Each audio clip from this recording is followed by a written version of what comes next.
Kwa majina wewe ni nani na unatoka mahali gani? Mimi kwa majina naitika kwa jina la Muhindo Maombi Justin. Nimetokea huko kwenye M23, walitukamataka depu mwezi ya pili mpaka leo walikuwa wanatufunga tu kule kwao. Ndio nilijisikia kuwatoka pembeni yao, sikukuwa na furahi kubaki nao. Na ilikuwa ni mahali gani bwana? Ni huko kwenye milima Kaziba huko. Unazaliwa mahali gani? Mimi ni mzaliwa Boremana. Boremana ikiwa ni ndani ya tarafa la Masisi, Masisi Nord Kivu. Ndio. Lakini na mbele kukamatiwa, ulikuwa mtu gani? Mbele ya kukamatwa kwetu mimi nilikuwa nikifanya kazi ya la polisi. Alafu walipotukamata wakatubeba Rumangabo kwenye formation ya kwao. Wakatuforme na wako natuambia kama tukimaliza tutarudia tu kufanya kazi zetu. Mwisho sasa tunamaliza wanatubeba sie wote tunatubeba kwenye kazi ya askari. Na ilikuwa haiko volonte yangu kutumika kazi ya kiaskari.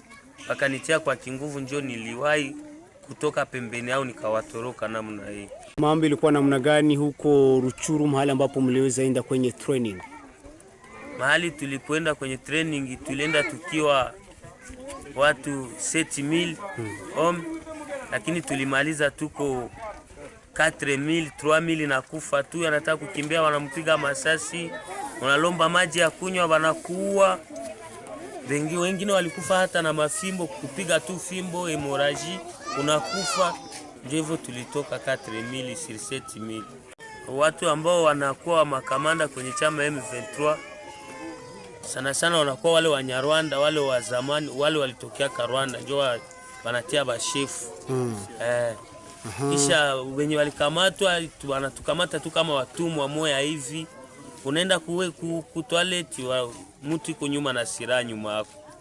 Anakuchunga, unarudia tena kwenda kunawa, unanawa limoja kwa mwezi. Ndio vitu ya kusumbua sana, kututesa tu. Pale tulipofika Lumbishi, maisha ilikuwa tu hii ya kulala kuma defense ya kwao.